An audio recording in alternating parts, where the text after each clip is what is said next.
नमस्कार साथियों, और एक महत्वपूर्ण क्लास में आप सभी को पुनः सलाम जी चैनल पे बहुत बहुत स्वागत है साथियों। और इस क्लास के माध्यम से मैनेजमेंट का एक ऐसा टॉपिक को हम टच कर रहे हैं साथियों जो कि बहुत ही महत्वपूर्ण है। और लेखांक परिचय एवं शब्दावली, अगर आपने टेस्ट लगातार दिया होगा तो यहाँ से क्वेश्चन आपको बहुत ही ज़्यादा देखने को मिलेंगे, क्योंकि यह जो चैप्टर है बहुत ही महत्वपूर्ण है साथियों।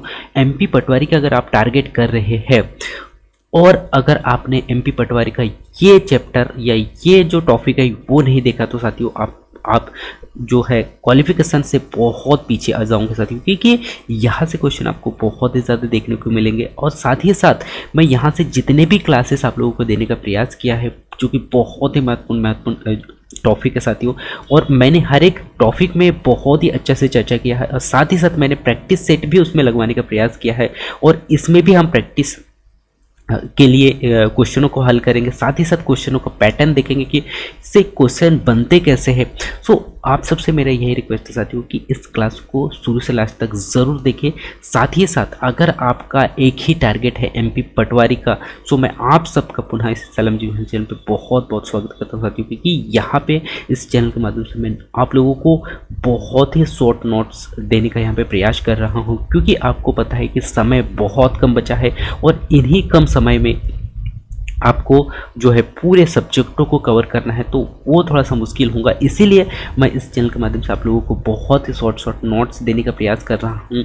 और नोट्स पढ़ने के बाद में आपको टेस्ट ज़रूर लगाना है, ताकि मैं जो नोट्स दे रहा हूँ वहाँ से क्वेश्चन आ रहे हैं या नहीं ये भी आपको पता होना चाहिए, ठीक है। सो मैं मेरे तरफ से फुल 100% कोशिश ये करता हूँ कि मैंने जो क्लासेस दिया है वहाँ से क्वेश्चन आपको 99% क्वेश्चन आपको देखने को मिलेंगे, ठीक है। सो अब हम चलते साथियों, हमारा जो पहला जो यहाँ पे मैनेजमेंट का एक सेकंड यहाँ पे चैप्टर हम कवर कर रहे हैं जो कि लेखांक परिचय एवं शब्दावली, ठीक है। सो लेखांक परिचय एवं शब्दावली में हम सबसे पहले चर्चा करते साथियों पूंजी, ठीक है, या फिर कैपिटल, ठीक है। सो पूंजी क्या होती है साथियों? यह वह व्यवसाय होती है जो कि प्रोप्राइटर या भागीदारी द्वारा क्या किया जाता है, निवेश की गई राशि को क्या कहा जाता है, व्यवसाय में प्रोप्राइटर यानी कि प्रोप्राइटर या भागीदारी द्वारा निवेश की गई राशि क्या कहलाती है, पूंजी कहलाती है, ठीक है। यही अगर हम दूसरे शब्दों में कहें तो वह धन या वह संपत्ति के रूप में हो सकता है, यह धन वह संपत्ति के रूप में हो सकता है जिसका मौद्रिक मूल्य हो। क्या होना चाहिए? यह धन एवं संपत्ति के रूप में हो सकता है जिसका मौद्रिक मूल्य हो, ठीक है। नेक्स्ट पॉइंट कि यह राशि अर्जित लाभ की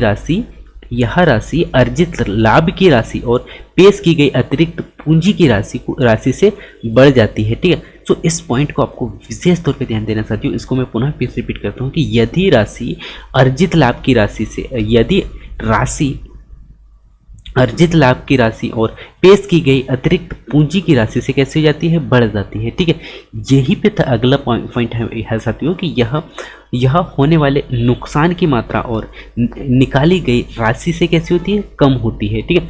यानी कि आपको ये याद रखना है कि जो पूंजी है यह होने वाले नुकसान की मात्रा और निकाली गई राशि से कम हो जाती है। कैसे हो जाती है? कम हो जाती है, ठीक है। यहीं पे नेक्स्ट अगला पॉइंट आपको याद रखना पड़ेगा कि यह जो प्रोप्राइटर या फिर पार्टनर के प्रति व्यवसाय का कैसा होता है, दायित्व होता है, ठीक है। ये पॉइंट भी आपको याद रखना है, ठीक है। इसी के साथ में नेक्स्ट पॉइंट आपको याद रखना चाहती हूँ कि कंपनियों के मामले में पूंजी का योगदान कई लोगों के द्वारा किया जाता है, ठीक है। सो इस पॉइंट को भी आपको याद रखना है कि कंपनियों के मामले में पूंजी का योगदान कई लोगों द्वारा किया जाता है और उन्हें शेयरधारक के रूप में भी जाना जाता है, ठीक है। इस पॉइंट को आपको बहुत ही अच्छे से याद रखना है। सो इस पूंजी के तहत जो पॉइंट दिए हैं साथियों बहुत ही महत्वपूर्ण है। अब हम यहाँ पे चर्चा करते साथियों कि आहरण, है ना। सो ये क्या होता है, अर्थात हम कह सकते हैं ड्राइविंग, ठीक है। सो यह एक नगद की राशि या माल के मूल्य से निकाली गई राशि कहलाती है। क्या कहलाती है? आहरण कहलाती है, ठीक है। जो कि मालिक या भागीदार द्वारा अपने व्यक्तिगत उपयोग के लिए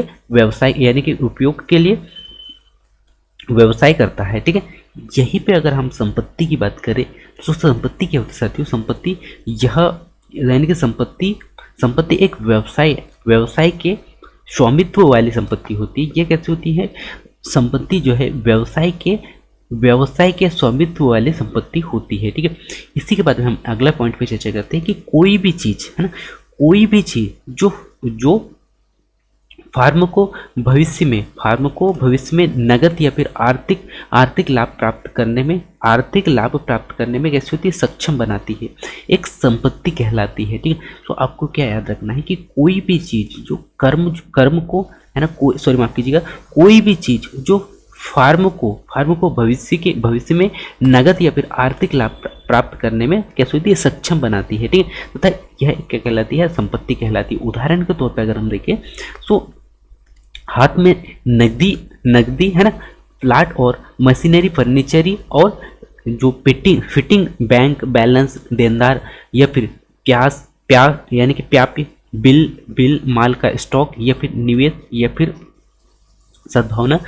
संपत्ति इत्यादि इनके महत्वपूर्ण उदाहरण है। ठीक है, ये आपको बहुत ही अच्छे से याद रखना है। ठीक है, इसी के बाद में हम यहाँ पे चर्चा करते साथियों वर्तमान संपत्ति क्या होती है। ठीक है, सो वर्तमान संपत्ति क्या होती है साथियों, गैर वर्तमान संपत्ति से परिसंपत्ति, यानी कि क्या होता है, गैर वर्तमान संपत्ति से परिसंपत्ति, यानी कि परिसंपत्ति है ना।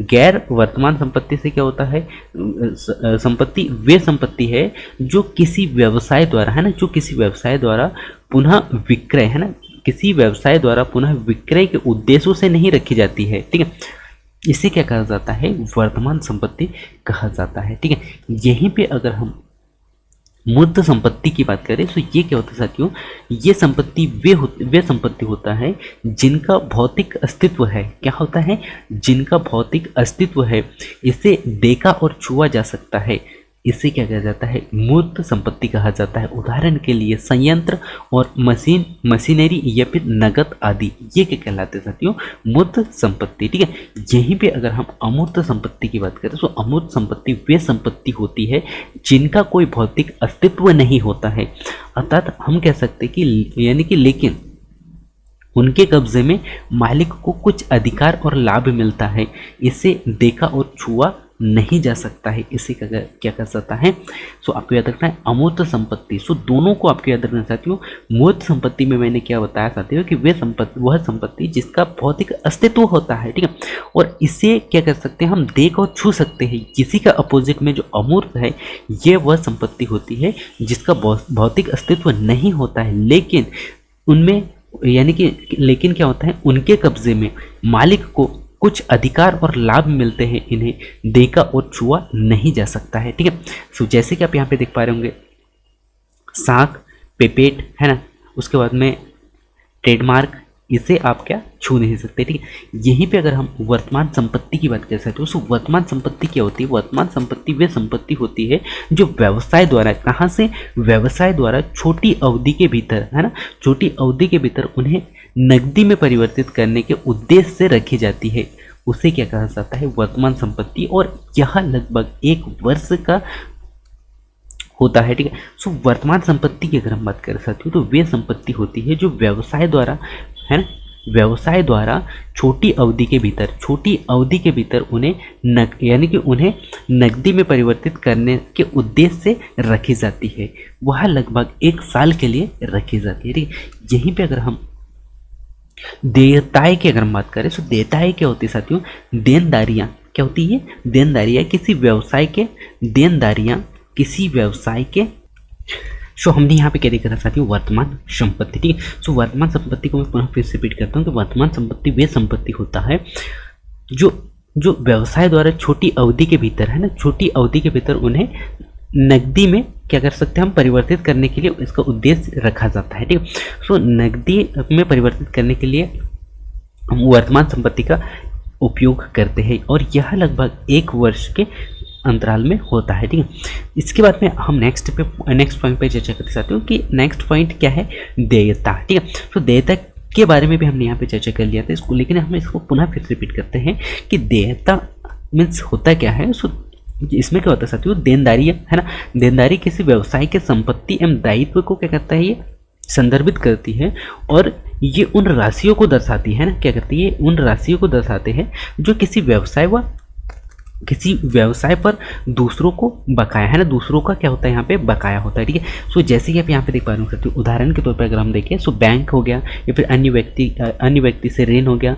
ऋण आपूर्ति की गई वस्तुओं के लिए लेनदार हो गया, उसके बाद में देय बिल या फिर बकाया खर्च इत्यादि, ठीक है। इसी के बाद में हम नेक्स्ट पे पॉइंट पे चर्चा करते हैं। नेक्स्ट पॉइंट है साथियों, इसमें देयता को आगे वर्गीकृत किया जा सकता है ना, क्या कर सकते हैं हम, देयता को आगे हम वर्गीकृत कर सकते हैं, कैसे। सो हम यहाँ पे समझते हैं कि गैर वर्तमान देयता जो होता है, गैर वर्तमान देयता क्या होता है, वह देयता होता है जो लेख अवधि के अंत में है, लेख अवधि के अंत में 1 वर्ष से अधिक की अवधि है ना, 1 वर्ष से अधिक की अवधि के बाद देय होती है, उसे कहा जाता है गैर वर्तमान देयता। तो इसको मैं पुनः फिर से रिपीट करता हूँ कि देय वर्तमान देयता क्या होती है।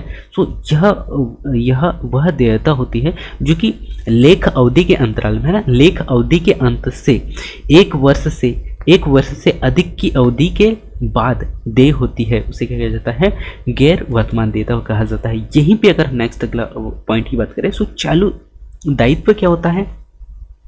सो चालू दायित्व वह होता है जो लेख अवधि की समाप्ति से, कितना, लेख अवधि की समाप्ति से 2 माह के भीतर देय होता है, उसे कहा जाता है चालू दायित्व, ठीक है।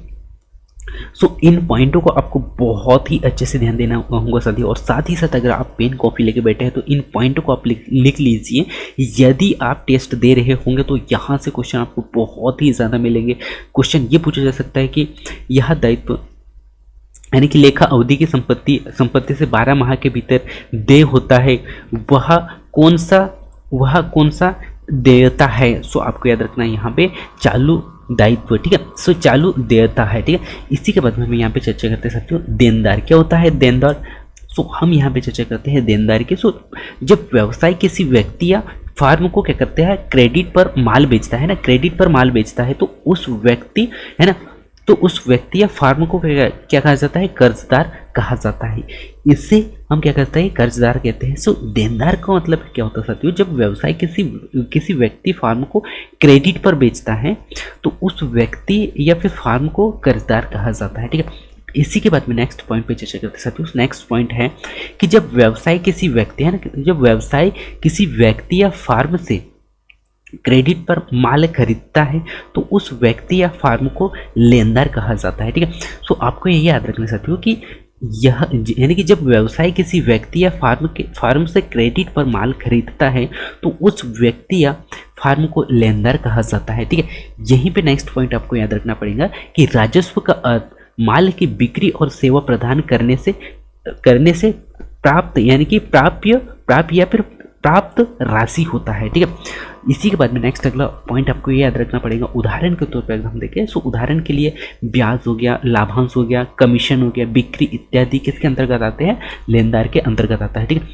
यहीं पे अगर हम साथियों व्यवसाय की बात करें, सो व्यवसाय क्या होता है, यह राजस्व उत्पन्न करने के लिए की गई लागत होती है, क्या कहलाती है, व्यय कहलाती है, ठीक है। यहीं पे अगर हम आय की बात करें, सो आय क्या होता है साथियों, आय राजस्व और व्यय के बीच का अंतर होता है। तो यह क्या होता है, आय जो होता है, आय राजस्व और व्यवसाय के बीच का अंतर होता है।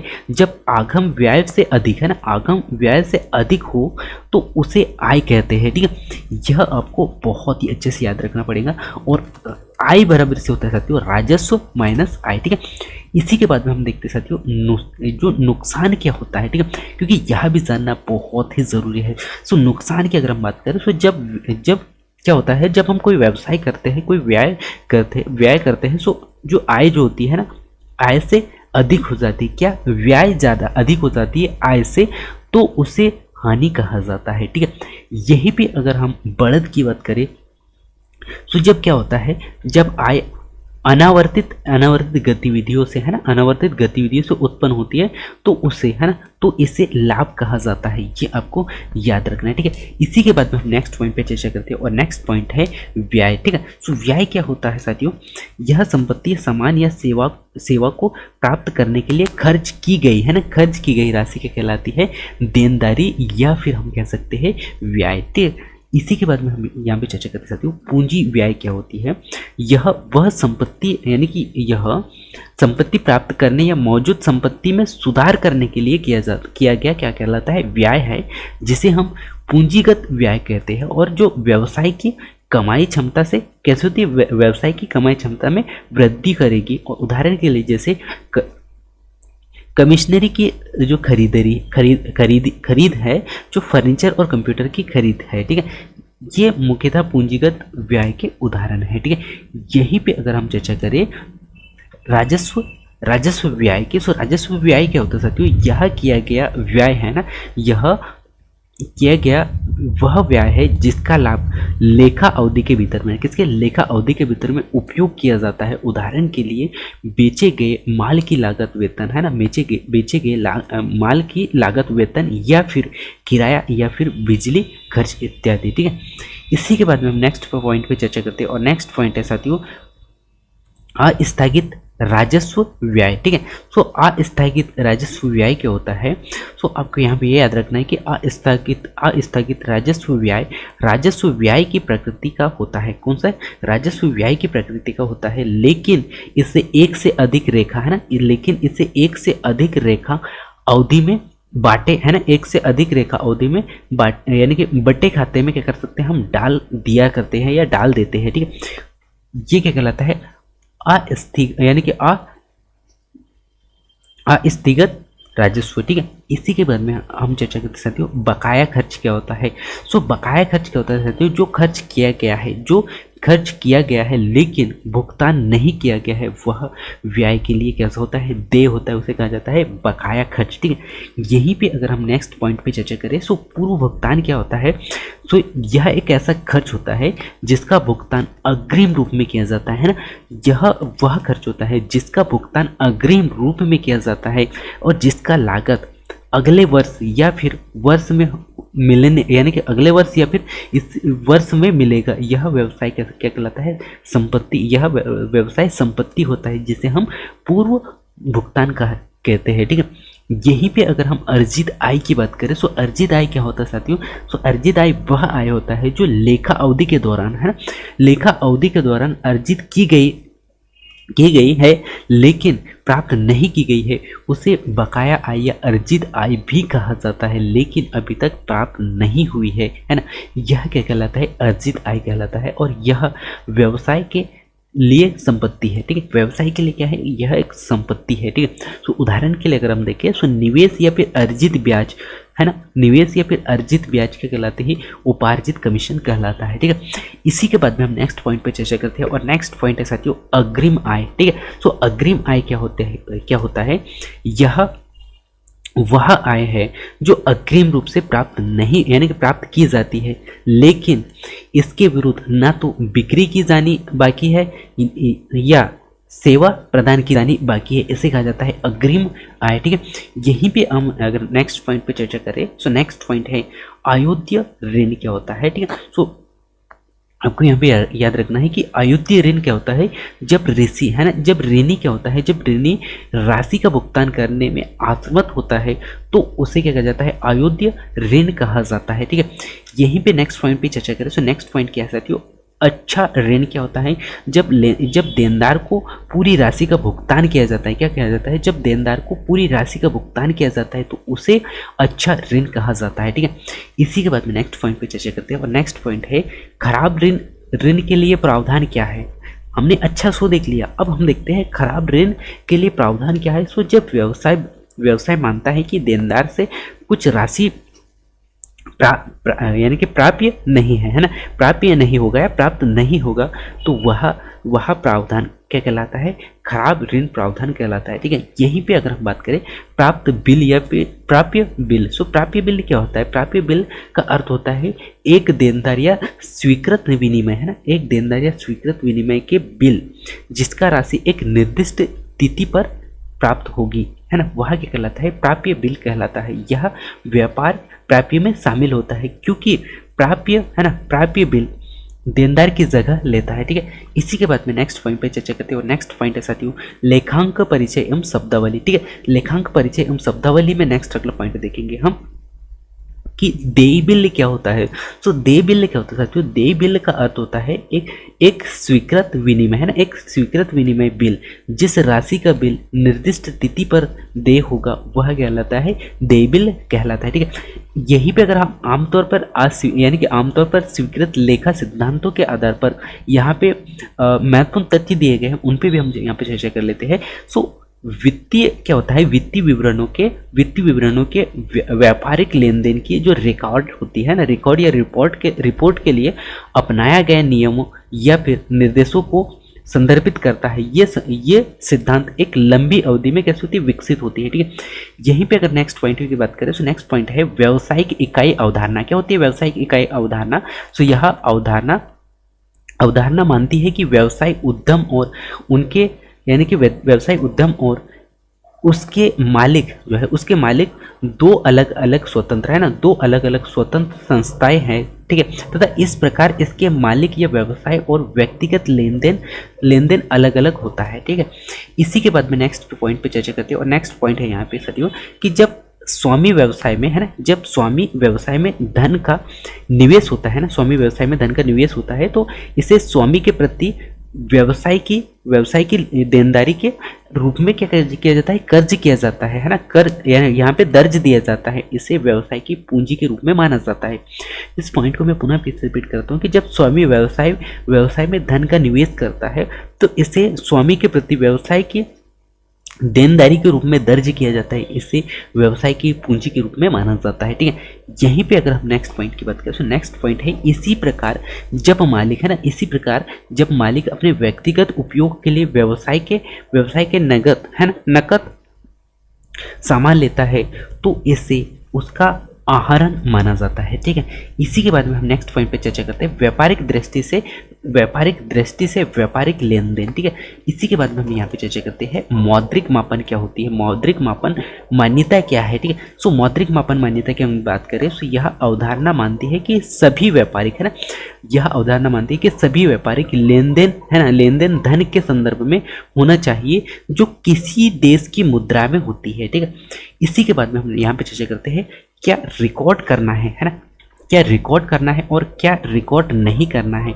व्यापारिक देन को समान रूप से दर्ज करने में यहाँ पे मदद करता है, ठीक है।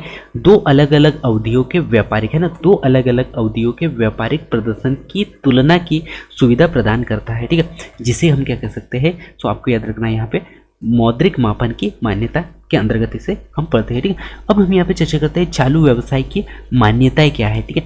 तो चालू व्यवसाय की मान्यता क्या है, वह यानी कि यह अवधारणा बताती है कि एक व्यावसायिक फर्म, है ना, एक व्यावसायिक फर्म अनिश्चित काल के लिए अपनी गतिविधियों को जारी रखेगी, ठीक है। और इसी कारण से पूंजीगत व्यय अर्थात लंबे समय तक लाभ लेने वाले व्यय को कम समय के लिए लाभ देने वाले राजस्व व्यय के अंतर, यानी कि इनमें क्या होता है, व्यय में अंतर किया जाता है, इसी क्या कहा जाता है, चालू व्यय कहा जाता है, ठीक है। इसी के बाद में नेक्स्ट पॉइंट पे चर्चा करते हैं लेखांकन अवधि, ठीक है। तो लेखांकन अवधि क्या होता है, यह अवधारणा मानती है कि व्यवसाय का अनिश्चित जीवन, है ना, व्यवसाय का अनिश्चित जीवन भागों में विभाजित है ना, व्यवसाय का अनिश्चित जीवन भागों में विभाजित है। इन भागों को लेखांक, है ना, इन भागों को लेखा अवधि के रूप में माना जाता है और यह एक वर्ष, है ना, यह एक वर्ष 6 महीने 3 महीने या फिर महीने आदि, है ना, 1 महीने आदि का हो सकता है, लेकिन आमतौर पर एक वर्ष को एक लेखा अवधि के रूप में माना जाता है, ठीक है। इसी के बाद में हम यहाँ पे चर्चा करते साथियों नेक्स्ट पॉइंट पे कि लेखांकन ऐतिहासिक लागत अवधारणा क्या होती है। तो लेखांकन लागत अवधारणा यह बताती है कि सभी संपत्तियों को, है ना, क्या सभी संपत्तियों को उसके खरीद मूल्यों पर, है ना, उसके खरीद मूल्यों पर खातों की पुस्तकों में दर्ज किया जाता है, जिसमें अधिग्रहण परिवहन और स्थापना की लागत शामिल होती है, न कि इसके बाजार मूल्य पर, ठीक है। इसी के बाद में नेक्स्ट पॉइंट पे चर्चा करते हैं और नेक्स्ट पॉइंट है साथियों, जैसे कि आप यहाँ पे देख पा रहे होंगे, दोहरे पहलू की अवधारणा, ठीक है। सो दोहरे पहलू की अवधारणा की अगर हम बात करें तो यह वह अवधारणा मानती, यानी कि यह यह अवधारणा मानती है कि प्रत्येक लेन देन का दोहरा प्रभाव होता है ना। यह क्या मानती है कि प्रत्येक लेन देन का दोहरा प्रभाव होता है, अर्थात यह दो खातों को, है ना, यह दो खातों को उनके विपरीत पक्षों में, है ना, दो खातों को उनके विपरीत पक्षों में प्रभाव यानी कि प्रभावित करता है। इसीलिए लेन देन को दो स्थानों पर दर्ज किया जाना है, जिसका अर्थ होता है लेन देन के दोनों पहलुओं को खातों की पुस्तकों में दर्ज किया जाना चाहिए। ठीक है, इसी के बाद में नेक्स्ट पॉइंट पे चर्चा करते हैं और नेक्स्ट पॉइंट है मिलान अवधारणा। ठीक है, तो मिलान अवधारणा क्या होती है? मिलान की अवधारणा का अर्थ है कि एक लेखा वर्ष के दौरान, है ना, एक लेखा वर्ष के दौरान अर्जित सभी राजस्व, चाहे उस वर्ष के दौरान प्राप्त नहीं हुई हो, और सभी लागतें, है ना, सभी लागतें चाहे भुगतान किया गया हो या नहीं किया गया हो उस वर्ष के लिए लाभ या हानि का प्राप्त लगाने के लिए ध्यान में रखा जाता है, उसे क्या कहा जाता है? मिलान अवधान, यानी कि मिलान अवधारणा कहा जाता है। ठीक है, यहीं पे अगर हम बात करें संगति सिद्धांत की, ठीक है, तो संगति सिद्धांत क्या होते हैं? इस सम्मेलन में कहा गया है कि लेखांकन सिद्धांतों में, है ना, लेखांकन सिद्धांतों और विधियों को एक वर्ष से दूसरे वर्ष तक सुसंगत रहना, है ना, सुसंगत रहना चाहिए। इसे साल